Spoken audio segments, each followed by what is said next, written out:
there without saying that. But yeah, this video say it's some true crime. It's talking about like a dad discovers his daughter in a pool shed, bro. And then he go and supposedly go kill the killer. So bro, we gotta watch this shit. Like what? The case of Ally and Roger Kemp. On June 18th, 2002, Ally's father went looking for his missing daughter at the community pool. At 5:30 p.m., he found something disturbing under a tarp. I saw something, and I lifted the tarp off, and it was Ally. Oh, that was the same man? That does not look like... 111, what is your emergency? I think my daughter's been murdered. Does it appear that she's breathing? I can't tell. Okay, stay on the phone. Oh, Ally. Honey. Honey. Ally, stay with us. Stay with us. Are you there? There is a monster loose in her. But you know how motherfucking scared and angry I'd be at a motherfucker if first of all, I found my daughter. I don't ever want to have to find my daughter. I want to know where the hell you at. Or I know like the area you in. Just finding your kids is crazy.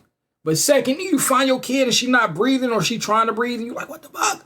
Bro, I'm a freak out. I'm a freak out. I think this is my whole child. And she ain't breathing. And I had to find her in a shed, a pool shed. Nigga, everybody gonna die. We need to get him off the streets. He had started to fight with Ally, but I was gonna finish it. The year is 2002.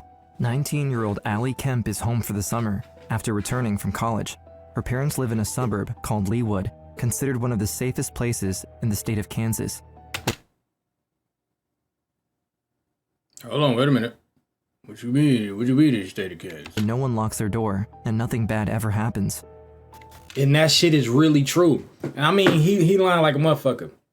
Because I was born in Kansas.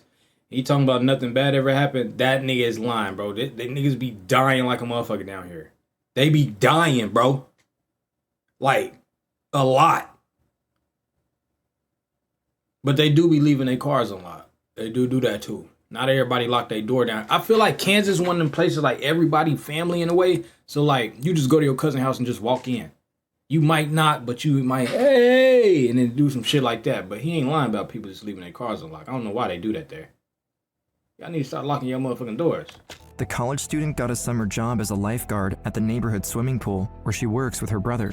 Damn, that's number one rule. If you a girl, if you a dad and you got a daughter, you don't let her go work at the pool.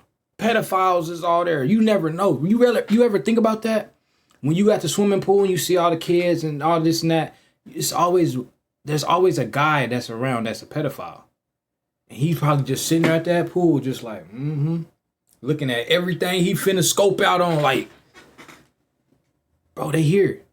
And they get your booty hole. 2002, Ally is expected for her shift. It was overcast. It's always a weird motherfucker, bro. It wasn't particularly warm.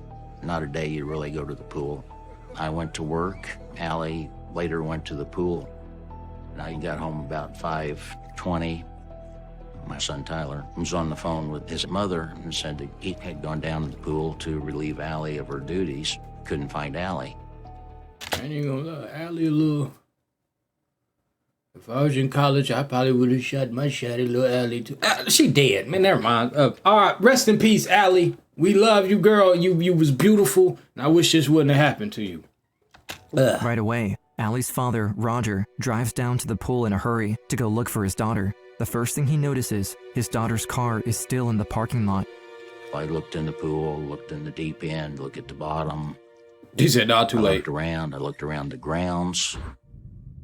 I went over to the baby pool, looked behind it. Roger notices his daughter's property was left on the counter. Her purse, her cell phone, her car keys, but there's no trace of her. I went into the pump room and couldn't see very well. And I looked around, I walked to the back of the pump room, I looked behind the pumps, and I was walking out, and I turned around and saw a leg sticking out from under a tarp. Damn.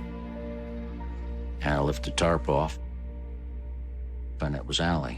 I would have shit it right there. I would have shitted on myself. Shitted, puked, and coughed. I would have said, Yeah, I find my kid dead under a tarp. First of all, finding anybody dead under a tarp is crazy. But your daughter, I'm gonna shit on myself. I'm gonna shit on myself, then get angry, and then cry, and then puke, and then shit again. I'm gonna be skinny as hell by the time I'm done. Play with 911. What is your emergency? My daughter's not moving, and she's laying in the pool house. How old is she? She's 19. Allie. There's clear at 1729. Oh, Allie. Oh, Allie. Hi, honey. Honey. Allie, stay with us. Stay with us. Are you there? She's not moving. She's not moving. Allie, honey. Allie. Allie, come to us. Does it appear that she's breathing? I can't tell. Roger is in shock. He doesn't know if his daughter is breathing or not, but he's doing everything he can to keep her alive. When I found her, and I rolled her over, I couldn't believe how brutal it was. It's crazy that he even can still talk about it, you know, like he's doing whole interviews about this and still that's like reliving that moment over and over again. And it's not somebody you just found, this is your kid, bro. Like I'm ready to see I'm ready to see who it is, and he go get that find a 19-year-old lying naked on the concrete floor, barely holding on to life. Ally is rushed to the hospital, where she is joined by her family. Ally, the most beautiful, innocent, sweetest thing. So she wasn't even Did all the way absolutely dead. nothing to deserve this. The day Allie was born, it was the happiest and I felt the luckiest day of my life. She was just a wonderful daughter. She was so kind and so sweet. She adored her parents. The college student is every parent's dream, kind and loving. She has perfect grades and excels in everything she tries. Her high school year, she was involved in like 19 student activities. God damn, She was in 19? honor society. She had all these things going for her. We'd felt for years that Allie was going to make a difference in this world. As doctors do every... So she was like they little star child, the one that was supposed to get the family out the hood. Oh, they took a loss. When you the one out of all your siblings and you that one that can really take your family from here to here and you die, and she didn't even just die, she got murdered, bro. That's wicked, bro. That's wicked. everything they can to save the young woman's life. Shicky At the crime dickity scene, dee dee. investigators are already focused on finding a suspect. But first, they have to make sense of the evidence. That pump room was full of a lot of equipment. Where my and light things. train at? Everything was in disarray. Her flip-flops, which she was wearing, were in different parts of the pump room. There was also blood spatter.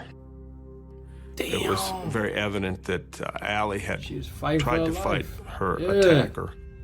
She had several injuries. Yeah, rest in peace, Allie. She ain't go out like no sucker, though. She was fighting for her life. She was trying to get it in, but she couldn't all the way get it in because she was fighting a fucking grown-ass man.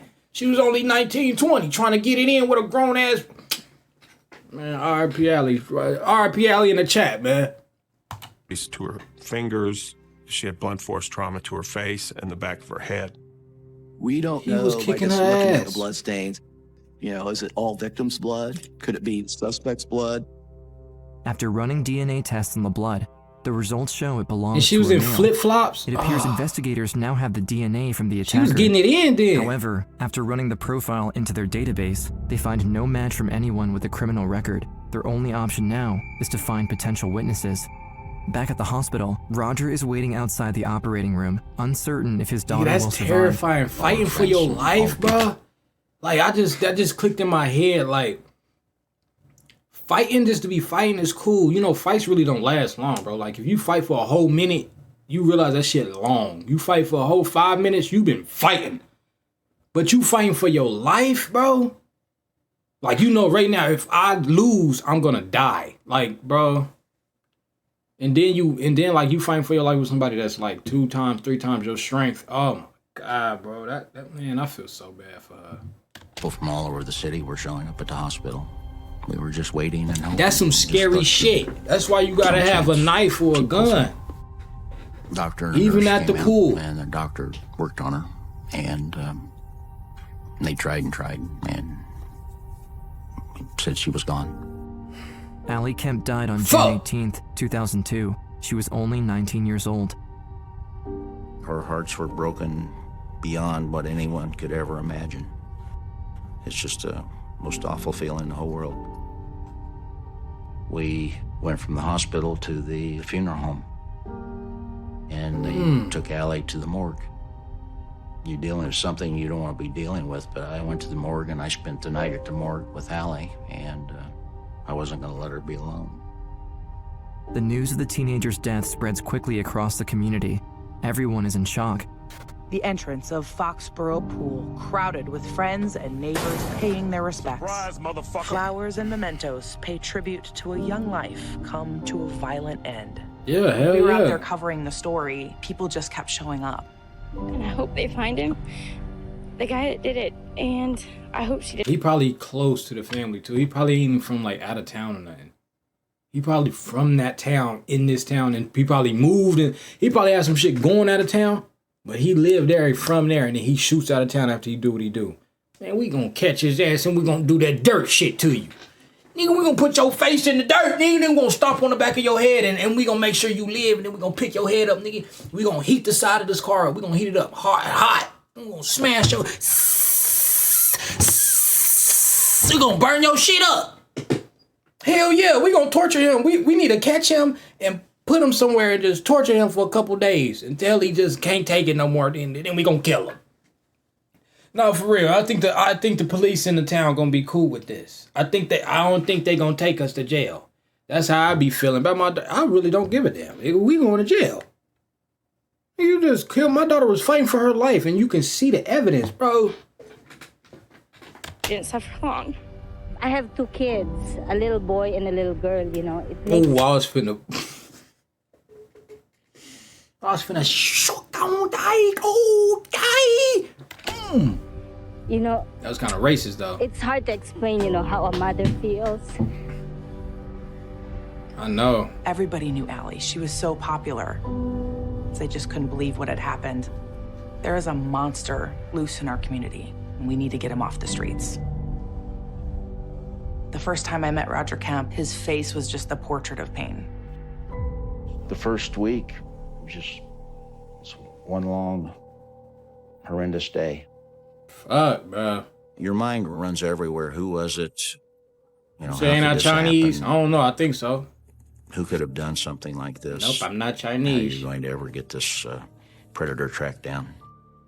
You have a choice whether you can stay in bed and pull the covers over your head, or you get out and try to make something happen. I had to keep moving.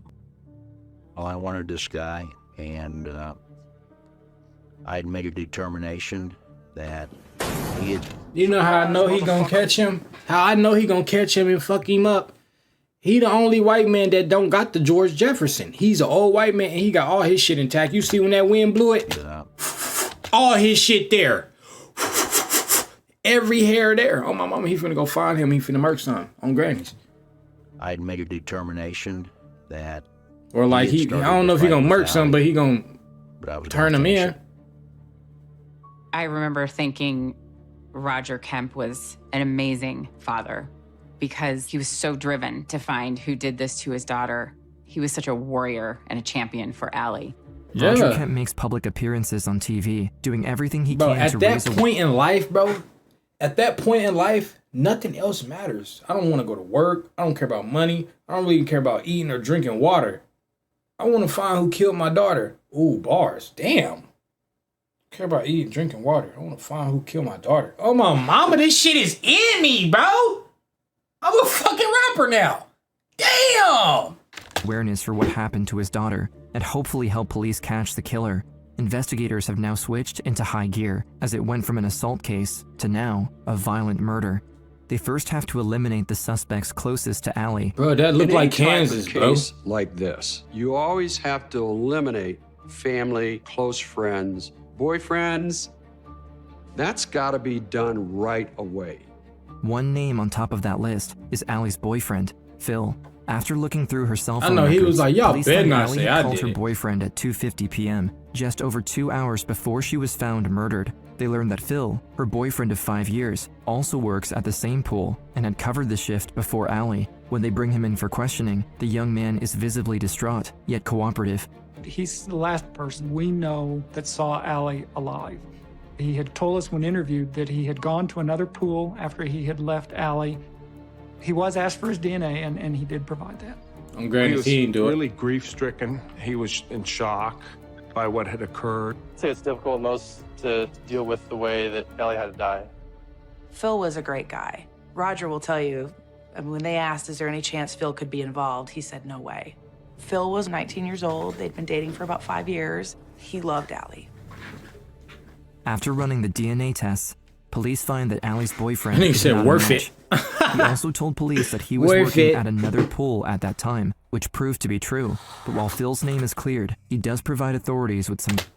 Damn, I ain't got no lighter, nigga. I'm finna...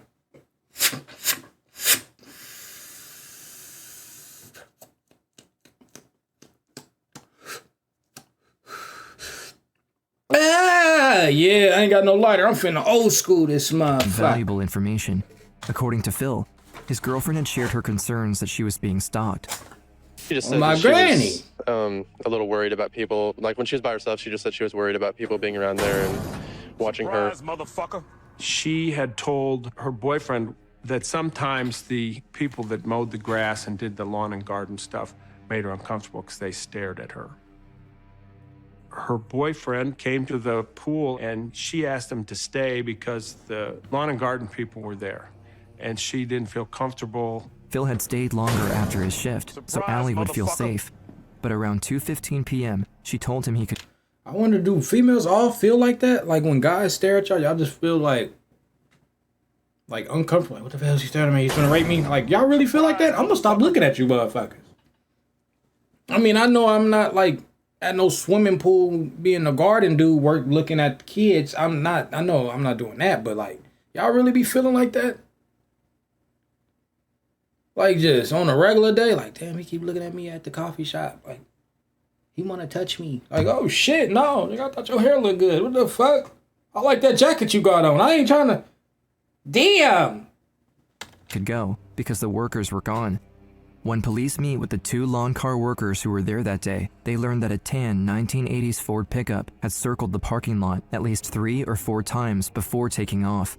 But that's not all. The day before the attack, they saw a man lurking around the pool. 3 witnesses said he was hiding in the bushes near the pool with a camera. And appeared to be looking at the girls that were there sunbathing.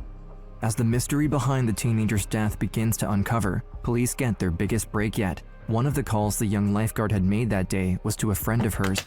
She grew up and she partied hard. Her right here. Yeah. She grew up, look at her chin. Oh, my granny. She grew up and she started kicking it. I ain't gonna lie. She started having fun, getting fucked up, did a little, She did a little bit of everything. She had fun. On my mama. And then she feel bad and she didn't. She kept her name alive on my mama because that's her friend. That's what they do. She had asked her to keep her company at the pool since she was now alone. What police find out is that her friend might have unknowingly crossed paths with the killer. At 3:15, her friend shows up at the pool. She had pulled down into the parking lot, didn't want to get out of her car.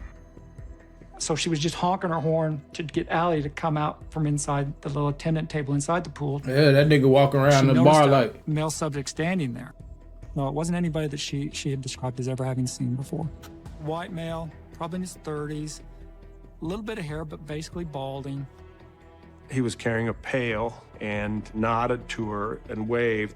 She got scared because she thought it was Ally's boss and she was gonna get Ally in trouble for honking the horn and all that stuff. So she left. Right away, the friend is brought to the police station. Fuck, that's crazy. So she was out there with the killer. Hold on, was that what I heard? That she was out there with the killer, but she thought it was the manager, so she heard it and drove out because she didn't want her to get in trouble the whole time. That was a... And if that's true, that right there is one of the main reasons why I respect everybody before I meet y'all for real. Once I meet you and I learn about you, you might get disrespected. I'm playing. I'm just saying, like, whatever I learn about you, depending on how I'm gonna treat you after this. But I respect everybody I see. I don't care if you littler than me, if you a big motherfucker, if you skinny as hell, a little punk ass. I'm still gonna respect you because you do not know who you are talking to or who you capable of being around, like, or what this motherfucker is capable of doing.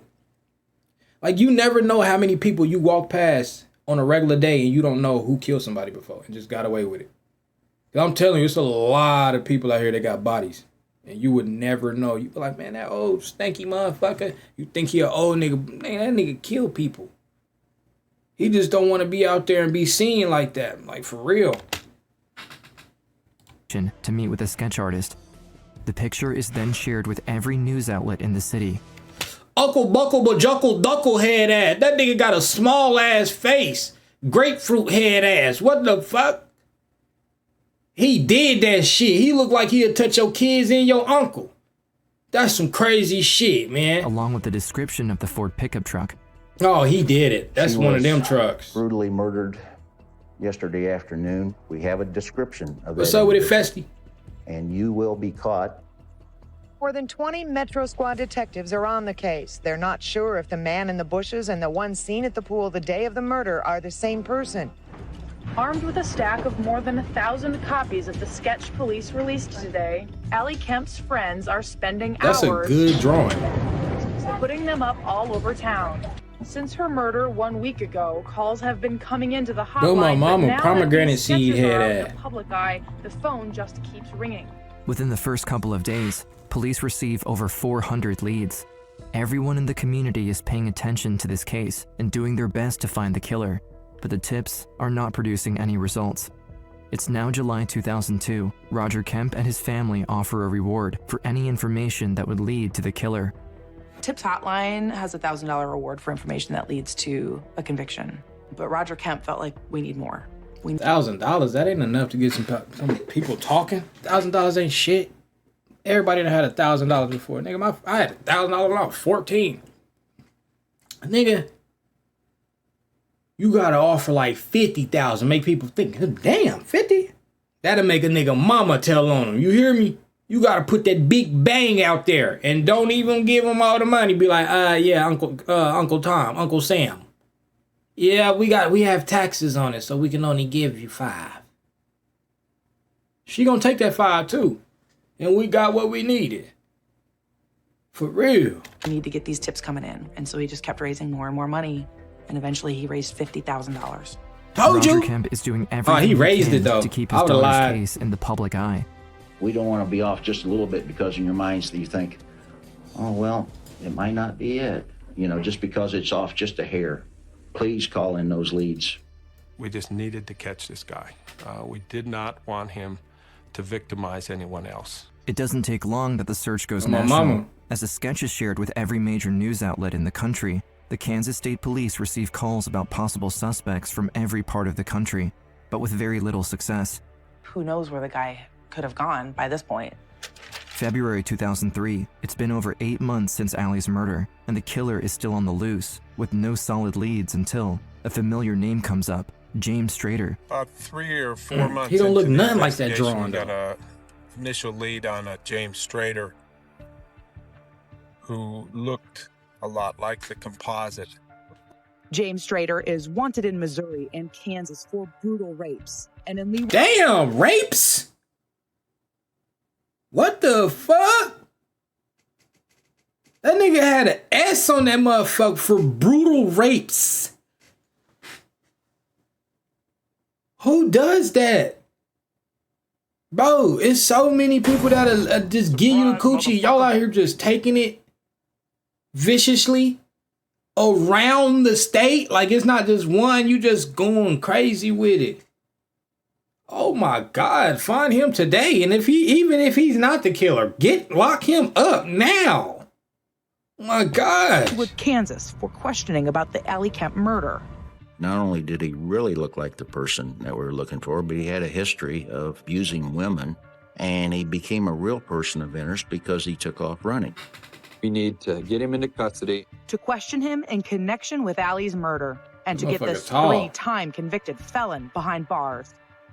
Breaking news comes when James Strader is arrested after a routine police stop in a Utah town. Their suspect is finally in custody. Your driver's license and registration, please. James Strader was pulled over in Richfield last night. You didn't get gas in Salina? His arrest came after he allegedly skipped He out on getting paying it. for He getting gas it a at this different way station. though. I can see the pump from here, and he was the only car out there, and he just took off. She called police, and a few minutes later, Strader pulled into this service station in Richfield. Richfield police were waiting for him. Detective Langer, who has been waiting for this moment, flies down himself to meet Strader. I went out with the detectives from the sheriff's office and then they got that flat monkey head. That shit crazy. He got that head like a 1960s bully. And they wear like the white t-shirt rolled up. He got one of them and what are you doing over here on our turf, head ass? That shit crazy. He got that damn I've been smacked a lot head. Traitor. And he said he didn't do it. My mom puts her hands on me. Deny his involvement in Ally's murder before, but he doesn't care. All he's after is Strader's DNA. Right away, Langer sends the sample to the lab for testing. But when the results come back, the news is devastating. James Strader is not Ally's killer. It wasn't Duh, him. he not this still. Lock his ass up. Y'all ain't let him go back outside, did y'all? Don't ever let him go outside, not even in jail. He gotta stay inside and get booty pumped on. He got to. We gotta put him in a spot where they like men and they take it from him. We gotta put him over there. That nigga been out here fucking on, not even fucking, he just been taking it. We gotta get totally it. shocked. I could not believe my ears. I could. That don't look nothing like that man. Y'all just y'all just helped search for somebody that's been, y'all was already looking for. That don't look like him. That's Uncle Knuckle Bajuckle. Llama Bean. That motherfucker ugly. Everybody was just absolutely certain. He got a little ass face. Well, I thought that that's not him. Get this high or this low again. You drop to the depths when you don't catch who you're looking for. Roger, throughout the investigation, was That's crazy. extremely afraid that the case would go cold. I'd met families that had terrible tragedies and lost their loved ones, and they'd turned it into a cold case, and it was just, it just breaks your heart. My heart was already broken. It's just a place you don't want to be. In homicide investigations, time is the enemy. Studies show that if a murder case remains unsolved for more than 6 months, the likelihood of it ever being solved drops by nearly 50%. With each passing day, the chances grow exponentially, leaving countless families in the dark, desperate for justice, much like hundreds and thousands of unsolved murder cases across the world. It's June 18th, 2003, 1 year to the day after his daughter's murder. Roger is doing everything he can to not lose hope, but the amount of new leads has grown thin. It's becoming clear that Ally's case is slowly being forgotten by the public. I was driving down the interstate and I saw a billboard. You have all these eyes that are looking at the bill. What's on that billboard? $1? Oh, that's back when Walmart was Walmart. When everything was for $1 and they won line. Shh. You go to Family Dollar now, Dollar General, Dollar Tree. And they be like $1. Nigga, they lying like a motherfucker. You going there shit $3? What the fuck? I thought you said everything's $1. No. We lied. We lied to y'all. Y'all didn't know that? Come here and spend your money still. Can't get shit for $1 no more. Billboard, you know, thousands a day. And I thought, well, why not? Why couldn't we do this on a billboard? That's the only time anybody's ever come in. Damn, that nigga got a chin on him. I want billboards to try to help find the person who killed my daughter. You got that bubble. It was a groundbreaking idea. At the time, that kind of thing wasn't being done. To be honest with you, I didn't think it was going to work. That people are driven by him in some cases, and they finally make that phone call and they say, you know, we think maybe you better look at this guy. And it just, you can't put a value on that. I remember just feeling so sad passing those billboards on the highway and knowing he was still out there. But everyone was so hopeful that someone driving by would see it and it would just jog their memory just a little bit that they saw something. As soon as the billboard is put up, the leads start pouring in again. This time, faster than before. It doesn't take long for police to receive a tip they've all been waiting for. multiple people call in about a man. That's why it's crazy. Like, if you doing some shit like this now, like you watching this video and you a whole fucking pedophile, because one of y'all is, it's 36 motherfuckers in here. Ain't no way one of y'all ain't. It ain't me. But I'm just saying, but you at that edge to where like, nigga, I'm finna go rape something. And you just go do it and you go take something and you do that and do that. You dumb as hell for one, and you dumb as hell for two. Because like, nigga, there's so many cameras out now. Back then, this is back in like 2003, 2002. They had to get billboards and all this just to find one man and didn't have a picture of him. They had to sketch his face out and have it draw his truck. They had to draw the truck. Nowadays, man, you've been recorded 400 times before you even got over there. Man, they know the size of your fingertips. You dumb as hell. You going to jail. No, they need to go ahead and kill your ass. Man named Ted Hoover, who not only matches the description and drives an old tan pickup truck, but also owns a pool company. One of the callers give police Hoover's address. He owns a pool company? Why would you own anything? To the house and knocked on the door. The maroon Ford pickup was sitting in the driveway. I went up and knocked on the door, and Mr. Hoover answered the door. Couldn't say exactly what he was doing on the day of Ally's homicide. Because of that, I asked him if he would be willing to provide us with some DNA. But Hoover hesitates. He tells detectives he needs to speak to his lawyer before agreeing to give a DNA sample. Obviously, anytime somebody refuses to give you DNA, it makes you a little bit suspicious. At first, Ted Hoover is just a lead like every other. But while he got that face like, stop calling me fat. You say that one more time, you're gonna see me angry, and you don't want to see me when I'm angry. You got 3 seconds to get out of here. I'm gonna get very, very angry in here, literally. He got a literally type of look on him. I'm literally getting angry right now. While police are waiting for a call from Hoover's lawyer, they learn that their suspect has fled the state. We tried our best to locate Ted Hoover throughout the United States, but he was not in any databases anywhere in the country. Basically, that's him? We couldn't find him. Unseen's mission is to bring the most powerful retellings of survival to light. And thanks to companies like BetterHelp, today's video sponsor, we can keep bringing you more of these stories. What's something that scares you? Gonna be private. October is a I really season don't of want it to frights be like and that. anything spooky. I think the world, I just said this shit before. Surprise, motherfucker. I think where we at in the world, with the technology we got and everything, we should just stop right here. We'll be perfect for the rest of our life. We don't need nothing new. We don't need shit new. We need to just stop right here. And life would be great. Because in the future, there's going to be too many cameras. There's going to be robots and shit. Nigga, you ain't everything. They going to be just controlling everything. And if you a person like me, that's going to be like, nigga, I ain't doing that shit. They going to kill your ass. Nigga, I ain't going to make it. And if you broke, ooh, you better learn how to grow potatoes or some shit. They going to make you buy the dirt. For real, they going to make you buy the dirt.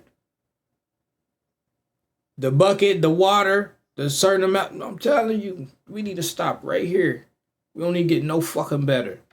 Sometimes the scariest thing is not facing your fears in the first place. That's where BetterHelp can come in. Therapy can help you develop positive coping skills, teach you how to set healthy verbally chat with chins to donate and get seen. Hoover that a male is only moved to the story.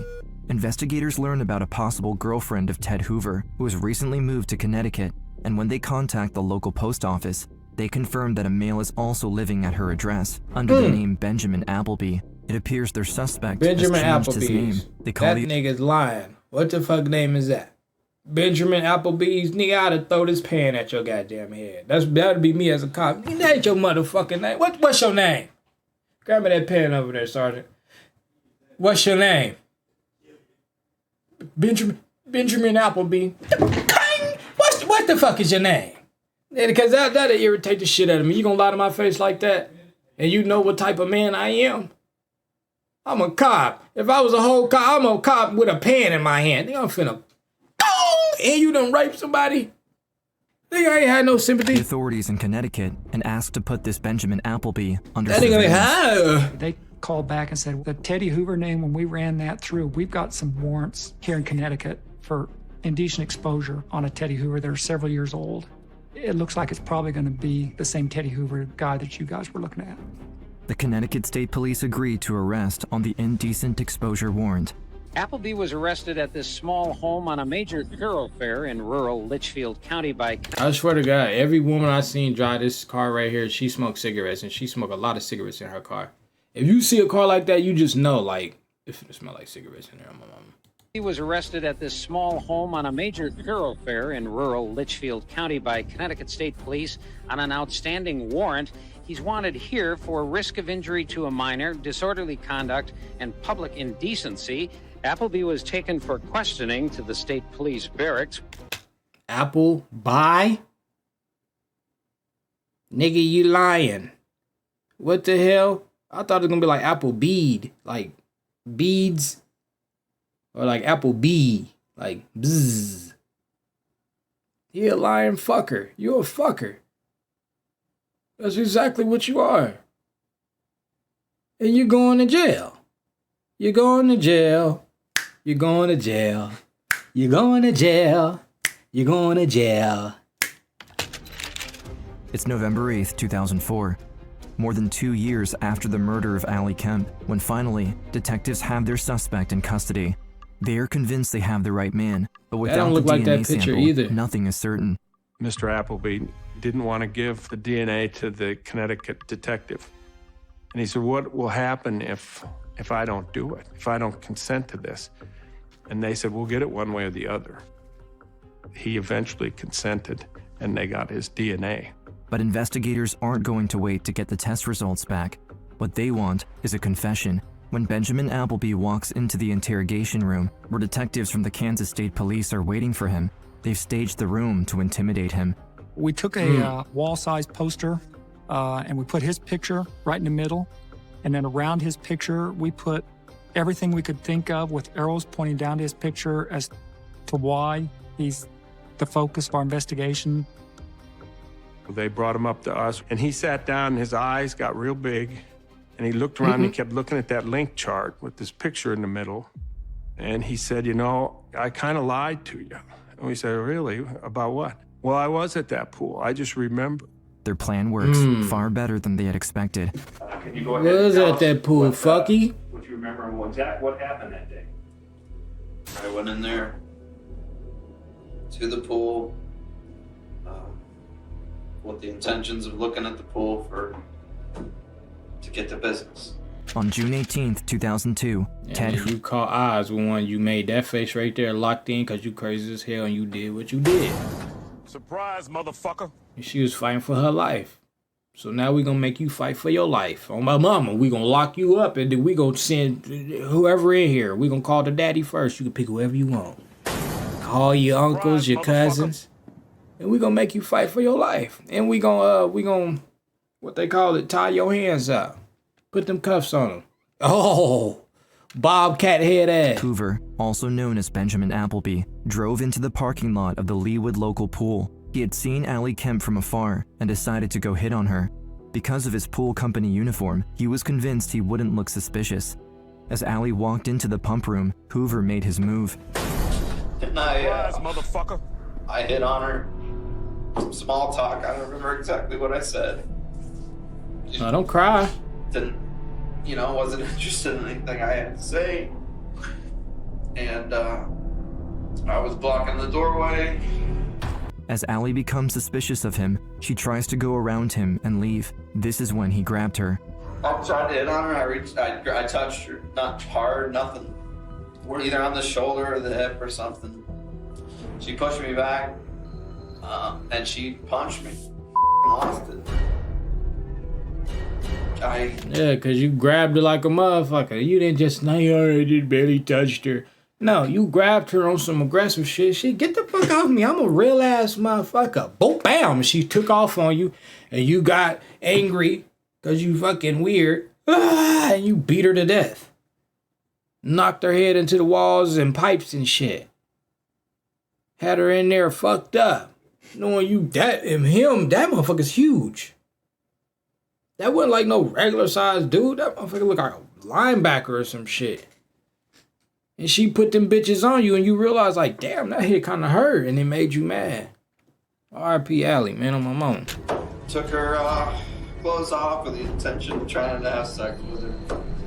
I don't know how many Shannon times I Sharp. hit her. What happened? I hit her back. I'm about to look that up in a minute. It was probably about 10 minutes into the interrogation with him. And my partner, John Dickey, said, "You killed her, didn't you?" And he said, "Yeah, I did." You said she was strangled. I know I strangled her. I don't know what I strangled her with. And I don't know why I did it. After Ally fell unconscious, Crazy. he covered her body with a blue tarp found nearby, and he left her for dead.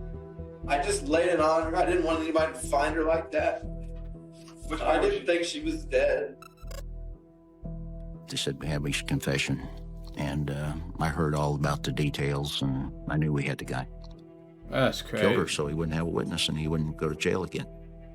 In November of 2005, Ted Hoover stands trial for the rape and first-degree murder of Ally Kemp, and on December 5th, after just 2 hours of deliberation, the verdict is in. On the first charge of capital murder, we, the jury, find the defendant guilty. Benjamin Appleby, guilty. The words Ally Kemp's friends and family have waited for ever since the woman's father found her beaten and strangled at the neighborhood pool where she worked that summer in 2002. We have justice. Just want to Shannon Sharp. Yeah, I'm gonna look that up back after on the this. streets again. Benjamin Appleby, once known as Ted Hoover, is sentenced to 50 years to life without parole until 2054. Although it will never bring back his daughter, Roger Kemp finally can put his beloved Ally to rest. Roger was such a devoted father. We may never solve this crime without Roger, to be honest with you. Roger, That's crazy. Never gave up. He became the spokesperson for every father out there. My wife and I You should have got some money, realized too. that we never wanted this to happen to another little girl. You don't need no again. money. You see that hairstyle he just And wore? I realized that Bam. He got the middle part slit. Awesome. Slit. Awesome. And he don't even use real gel like we do. He just need a little something. I could have some lotion or something. A little something simple. Calm straight. That nigga smooth in a motherfucker. we never wanted this to happen to another Look, little girl again. zonk. And he We ain't wanted to balding. do a self-defense class for girls. We call it Take Defense, the Ally Kemp Educational Foundation. Oh, that's lit. We had our first class in the basement of Leawood City Hall. We had 12 people in it. We've had 68,000 people go through our classes now. And we have women that have contacted us and said, your program saved my life. I don't care how many people we teach, but if we teach 100,000, we save one life. It's worth it. Roger Kemp has also worked with At law least he turned enforcement into something on a positive, nationwide though. Billboard campaign featuring the faces of wanted criminals. It has brought new hope for cases that have never been solved to support the families of those forgotten victims. I have never met a person like Roger Kemp. The President of the United States invited him to the White House Damn, and no recognized Obamanian? him during a The ceremony. Obamanian. Roger Kemp lived every father's worst nightmare when his daughter Ally was taken at a young age. Through immeasurable pain and grief, What's up with it, Roger Mike? devoted his energy to building a safer world for future generations. His foundation has provided women of all ages with valuable self-defense training, and his Billboard campaign to post the faces of wanted criminals has led to multiple arrests, including the conviction of Ally's killer. The United States... That motherfucker look like, and this is the first 48. That nigga look like he has solved everything. If you fuck up around him, he gonna figure it out. You lying. has led to multiple arrests, including the conviction of Ally's killer. And he know Obama. The United States honors Roger Kemp for his unwavering efforts to ensure the safety of his fellow citizens.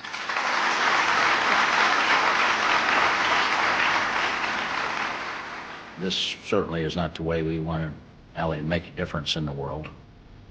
But, you know, I'm very, very proud of her, and I hope she would like what we're doing. Hope she'd be proud, and I think she would be. That nigga sell you a Toyota Camry for $5,000. And that's Ally's legacy. No credit or not, nigga. Oh, my granny, he'll get you in something nice today. Facts. But y'all, that's the end of that motherfucker right there, you know what I'm saying? That's crazy, though.